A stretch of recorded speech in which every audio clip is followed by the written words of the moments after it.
जनगण मन अधिनायक जय हे भारत भाग्य विधाता। पंजाब सिंध गुजरात मराठा द्राविड उत्कल बंगा। विंध्य हिमाचल यमुना गंगा उच्चल जलधि तरंगा। तव शुभ नामे जागे तव शुभ आशीष मांगे। गाहे तव जय गाथा जन गण मंगलदायक जय हे भारत भाग्य विधाता। जय हे जय हे जय हे जय जय जय जय हे।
భారతదేశంలో ముఖ్యంగా ప్రతి ఒక్కరు కూడా గౌరవించేది రెండు పండుగలు మాత్రమే.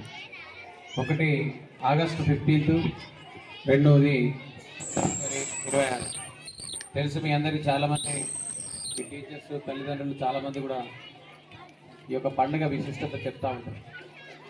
మనకు ఆగస్టు 15, 1947 స్వాతంత్రం వచ్చి తర్వాత ఒక రాజ్యాంగం అనేది మనం ఎలా బ్రతకాలి, మనం ఎలా ఉండాలి, మన సంపదను ఎలా కాపాడుకోవాలి, మన చదువు ఎలా, మనం మాట్లాడడం ఎలా, మన భాష ఎలా, అందరితో ఎలా కలిసి ఉండాలి, చట్టాన్ని ఎలా గౌరవించాలి, న్యాయాన్ని ఎలా గౌరవించాలి, శాసనాన్ని ఎలా గౌరవించాలి, ప్రతి ఒక్కరి మధ్యలో కూడా ఒక ఆప్యాయత, ఒక అనురాగాన్ని, ప్రతి పండుగను ఎలా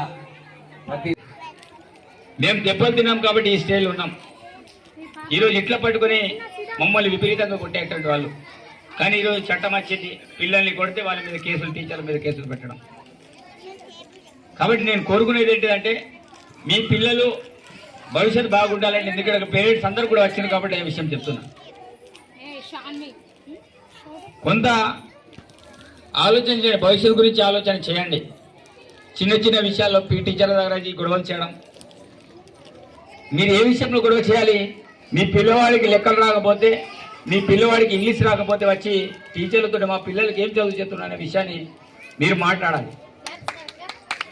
కానీ అది మాట్లాడకుండా కొట్టినందుకు, తిట్టినందుకు, మా పిల్లవాడిని తిట్టినవటాన్ని ఎవరైతే ఇది చేస్తారో అంటే మీ పిల్లల భవిష్యత్తు మీరే నాశనం చేసిన వాళ్ళు అవుతారు. కాబట్టి ఈరోజు ఉపాధ్యాయులు కూడా నేను కోరుకునేది ఒకటే, తరగతి గది 4 గోడల మధ్య దేశ భవిష్యత్ నిర్మాణం అవుతుంది. ఆ భవిష్యత్ నిర్మాణం చేసేది ప్రధాన పాత్ర ఉపాధ్యాయులది. ఇంటికాల తల్లి